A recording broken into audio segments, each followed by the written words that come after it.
Bismillahirrahmanirrahim.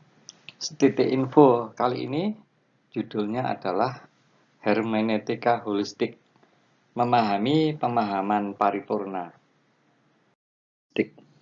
Hermeneutika holistik merupakan kerangka tafsir integratif ya, di mana terjadi penggabungan beberapa dimensi eksistensial manusia selama proses pemahaman teks suci.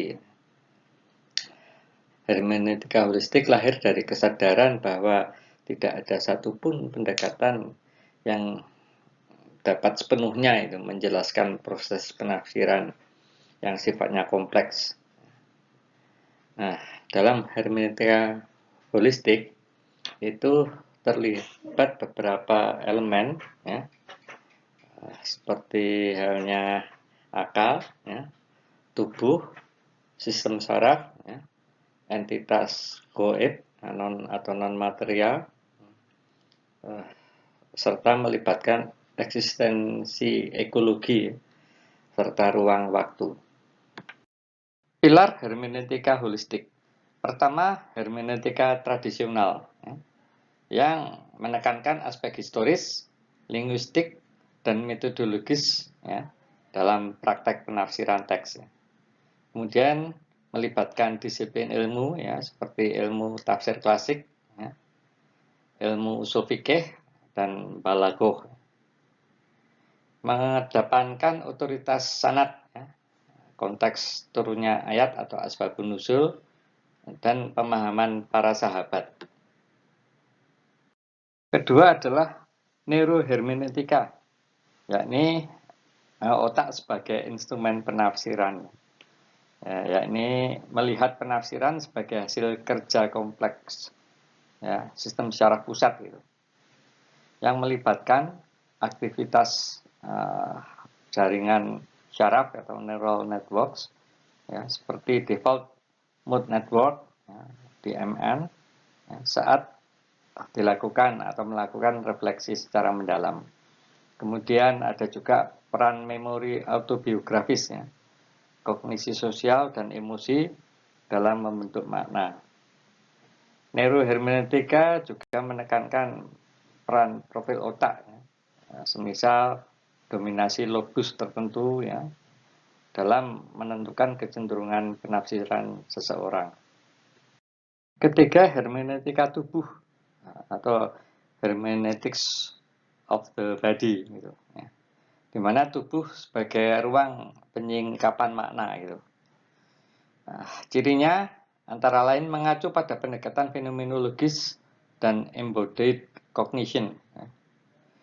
Penafsiran itu bukan hanya sebagai proses kognitif semata, melainkan juga ya, terjadi melalui pengalaman tubuh ya. Semisal posisi tubuh dalam beribadah ya, respons emosional fisiologis terhadap ayat ya, latihan riadoh gitu, yang membentuk sensitivitas spiritual tertentu.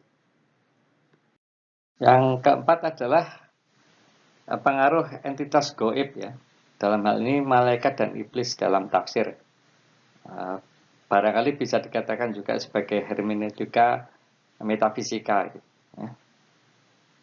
Metafisik hermeneutics ya, di mana teks-teks suci itu sering menyebut pengaruh dari ilham ya, ilham dari malaikat dan rasa was-was gitu yang muncul dari bisikan setan ya. Ilham bisa memunculkan intuisi dan pencerahan dalam penafsiran ya. Perasaan was-was itu bisa memicu bias, penyimpangan atau manipulasi makna ya. Nah, dalam kerangka ini atau dalam konteks ini, entitas gaib itu berperan sebagai mediasi eksternal yang dapat memfasilitasi atau mengganggu aktivitas neural gitu, atau aktivitas syaraf itu dalam keadaan kesadaran. Elemen kelima dari hermeneutika holistik itu konteks ekologis dan ruang waktu gitu, di mana iklim, ya, topografi dan ekosistem lokal itu mempengaruhi imajinasi simbolik, ya, dan perbendaharaan pengalaman dari mufasir atau penafsir. Ya. Kemudian juga lokasi geografis, ya, juga menentukan, ya, akses informasi, ya, ide, interaksi antar budaya, dan seterusnya. Kemudian ruang tempat penafsiran berlangsung, ya, apakah di masjid atau di rumah, ya, itu mempengaruhi nuansa afektif dan kognitif, ya, selama proses penafsiran. Demikian juga arsitektur yang megah dan sakral dari masjid itu cenderung melahirkan interpretasi yang penuh takzim, ya, dan simbolisme. Kemudian juga pencahayaan, ya, dan waktu, ya, pada malam hari cenderung lebih syahdu, ya, lebih tenang, itu dapat mempengaruhi mood dan konsentrasi saat pembacaan atau penafsiran. Adapun struktur kerja hermeneutika holistik, ya, itu antara lain, ya, pertama subjek penafsir gitu, ya. Dipahami, ya, subjek penafsir itu sebagai entitas utuh, ya. Ya, ini jasad yang terdiri atas jasad, jiwa, akal, dan ruh, ya. Kemudian diperlukan penyucian jiwa dan kesiapan kognitif agar sang penafsir itu mampu menerima ilham, ya, dan sekaligus menghindari was-was. Selanjutnya adalah teks, ya. Teks tidak hanya dipahami secara linguistik, melainkan juga sebagai medan resonansi makna, ya, antara struktur simbolik dan pengalaman yang sifatnya eksistensial. Teks suci dianggap, ya, atau memang seharusnya itu memiliki lapisan-lapisan makna, yaitu literal, simbolik, spiritual, dan transenden. Maka kerja ketiga hermeneutika holistik adalah proses tafsir, ya, di mana melibatkan 4 dimensi, ya, secara serentak, yaitu dimensi intelektual, dimensi neurologis, dimensi tubuh, dan dimensi spiritual. Nah, ini dalam tabel bisa diketahui, ya, dimensi intelektual itu berupa analisis bahasa, linguistik, ya, kemudian juga analisis historis, ya, dan yang sifatnya tafsir secara tradisional gitu. Nah, kemudian dimensi neurologis, ya, ini mengedepankan aktivitas otak, ya, dalam pemahaman gitu. Kemudian juga penggunaan intuisi, ya, dan penilaian tertentu gitu, yang disebut dengan neurohermeneutika gitu. Kalau yang tadi yang sebelumnya, yang dimensi intelektual itu masuk dalam hermeneutika tradisional. Kemudian yang neurologis ini masuk dalam neurohermeneutika. Nah, yang ketiga ini hermeneutika tubuh nih. Ya, ini kesiapan tubuh dan afeksi dalam interaksi dengan teks, ya. Nah, kemudian yang keempat adalah dimensi spiritual. Ya, ini keterbukaan terhadap ilham, ya, pengaruh gaib baik, ya, dan kewaspadaan terhadap rasa was-was atau pengaruh gaib buruk. Nah, ini barangkali bisa disebut dengan hermeneutika metafisika gitu. Ada yang perlu diperhatikan, ya, terkait dengan etika penafsiran dalam hermeneutika holistik. Pertama adalah tazkiyah al-nafs, ya, atau penyucian diri, ya, sebagai syarat sikap terbuka itu, ya, atau keterbukaan terhadap makna ilahi. Kedua, kehati-hatian epistemologis, yakni membedakan antara makna yang berasal dari Allah atau hasil rasionalisasi manusia gitu, atau bahkan dari bisikan setan. Kemudian yang ketiga, ketundukan spiritual, yakni menyadari bahwa makna sejati itu tetap milik Allah, milik Tuhan. Sedangkan manusia hanya menyingkap sebagian darinya. Bagian berikut merupakan visualisasi model hermeneutika holistik, di mana teks suci sebagai objek yang perlu untuk ditafsir atau dimaknai, ini teks suci berikut dengan bahasa gitu, kebahasaan yang dalam hal ini untuk Al-Quran menggunakan bahasa Arab. Kemudian di bawahnya ada otak atau neuro kemudian tubuh dan spiritualitas. Nah, ini terkait dengan yang di bawahnya, ini ketiganya, otak, tubuh, dan spiritualitas itu ada pada diri mufasir atau penafsir. Yang kemudian dia akan melakukan analisis, interpretasi, kemudian juga reinterpretasi dalam upaya untuk memperoleh makna dari teks suci tersebut.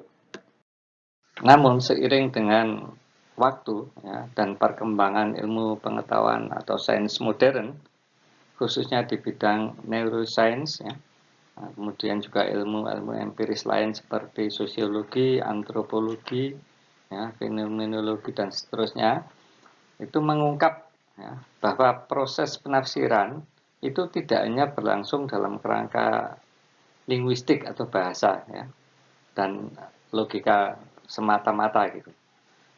Namun proses penafsiran juga dalam atau masuk ke dalam sistem yang lebih kompleks yang mencakup selain faktor kebahasaan, teks, itu juga masuk ke dalam tubuh, emosi, sistem syaraf, selain juga mempertimbangkan konteks sosial budaya, bahkan juga dipertimbangkan dimensi transenden seperti ilham dan rasa was-was. Dunia penafsiran keislaman di alam kontemporer atau saat ini itu menghadapi tantangan baru di mana fenomena fragmentasi pendekatan, kemudian kadang juga terjebak pada ideologisasi makna, bahkan juga reduksianisme tafsir yang cenderung ini semua itu mengabaikan kompleksitas manusia sebagai sosok penafsir gitu. Sebagian pendekatan menekankan pada rasionalitas belaka gitu.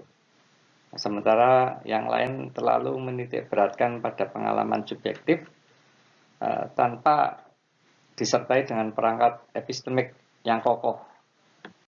Juga perkembangan tafsir modern itu justru acap kali itu tidak lagi mengakomodasi dimensi spiritual, katakanlah kegaiban gitu, yang dalam tradisi Islam klasik itu sebenarnya telah lama diakui sebagai bagian dari dinamika pemahaman atau penafsiran. Nah, hermeneutika holistik itu mengakomodasi teori penafsiran klasik atau hermeneutika klasik atau tradisional, kemudian juga neurohermeneutika gitu, hermeneutika neural gitu, juga ditambah dengan hermeneutika tubuh atau hermeneutics of the body. Dengan berbagai pendekatan penafsiran ini yang berjalan secara paralel atau saling bekerja sama gitu, maka metodologi tafsir mengalami perkembangan wawasan yang sifatnya dinamis di mana terjadi akomodasi atas teks, bahasa, juga kemampuan akal, neuroscience, juga kemampuan tubuh untuk bersama-sama gitu